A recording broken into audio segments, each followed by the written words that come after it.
Hi students, I am on the road again, coming to you from Philadelphia tonight. So I just sat down and went through the syllabus and looked at the schedule, and I'm feeling like I got you guys a little too jammed up by expecting your second book report next week. So I'm going to push that back. So just listen carefully, read what I wrote carefully, make sure you understand what's expected of you the next couple weeks. As always, these videos are short but intended to be useful. Hopefully you're not skipping them. So just sit back and pay attention, watch it twice if you need to. So this week, a standard Prove It is due. It's some useful information about human resources. HR is an area of an organization that all of you are going to interact with. It's the organization that typically job descriptions are processed through, job ads are posted. It's the part of an organization or the function in an organization that handles hiring, benefits, promotions, layoffs, firing. Even if an organization is small and doesn't have a formal separate HR department or HR professionals, the functions of human resources still happens in that organization. So I think it's important in this class from an interpersonal relations perspective that you have at least a little bit of an understanding of HR. Even if you've taken an HR class, if you've interacted with HR, I've put some resources in front of you that will help you in the future be able to research and learn a lot more about human resources. So this is one of those like toolkit kind of classes this week. The other thing that I want you to do is I want you to start reading or listening to the second book that you have decided to read. Which order you read your second and third books, I don't care. If one sounds more interesting to you, jump into it. Remember that you can listen on audio as well as read the book. And your book paper is now not going to be due until Sunday, November 4th. So I'm giving you this week and next week to work on your book paper.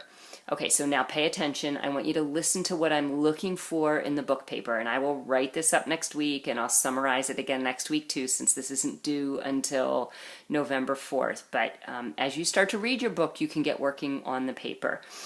So let me go back and first reinforce the purpose of this exercise. For the rest of your life, you're going to have to learn new things. A boss is going to, at a meeting, say to your team, I need you guys to figure out how to start to work through blah, blah, blah with blah, blah, blah client. I need you to learn more about this subject, this initiative. I need you to, in a one-on-one meeting, may tell you that they need you to build your skills in a certain area. And you need to know how to go out, find a book, find a resource that's going to be able to help you build the skills that you need to build. So hopefully you've found two books that you think are going to help be skill builders, self-improvement books, knowledge building books. They'll build your literacy. Again, I was very broad in what I allowed you to choose. And when you read those books, what I want you to do is I want you now for this class and in the future to basically build your own cliff notes or outline of books that you read so that you can constantly go back and refresh yourself. How many times do you read a book and 3-6 months later you barely remember what you read?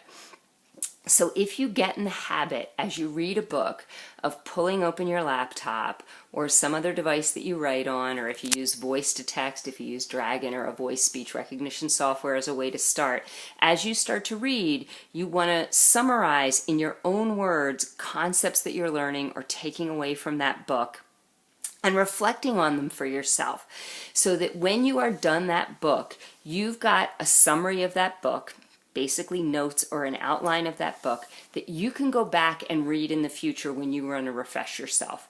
The parts of that book that you want to make sure, I need to never forget this, or the narratives that you need to tell yourself as you're reading that book that you want to make sure that you hang on to, that you practice. Maybe there's aspects of these books that you're going to read that you want to make sure before you go into a job interview, you've reviewed that. Let's say you picked a topical book on time management practices and how to, basically just be kinder to your future self. As you read that book, you're going to get lots of tips and tricks. You're going to want to start to practice those skills. And when it comes time for an interview and somebody says to you, so give me an example of how you manage your time, how you keep yourself on track, you're going to want to be able to review this paper that you've written for this class, to go back to that resource that you read and refresh yourself on those keywords, those key topics that you took away from that book. you're not writing this book summary for me. I mean, you are, because I'm going to read it and grade it and make sure that you wrote a comprehensive summary. You didn't do a drive-by on this. I'm not giving you a word length, but I will tell you that on average, most of the summaries that I get are between 8 and 12 to 15 pages long. Sometimes they're in bulleted format. I'm fine with that. Sometimes they're more in a narrative format. Write it in a format that you feel like is going to make sense to you. I do want it well proofread. I'm going to continue to give you good coaching on your writing skills. Make sure that you're not careless in your writing. You're not hasty in your writing.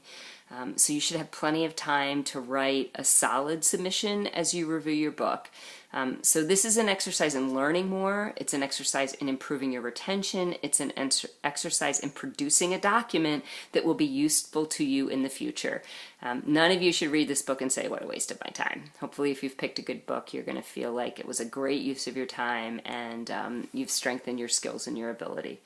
So just to reinforce, you can get working on that paper this week as you read. You can certainly read your book and then go back and summarize it. You know best how you learn, but you can work your way along. You've got this week and next week to do it, and you've also got to finish the Prove It for this week that will be due on Friday of this week. I think that's the 26th? 27th. I'll have to go back and look at my calendar, whatever Friday is. It's right on Moodle.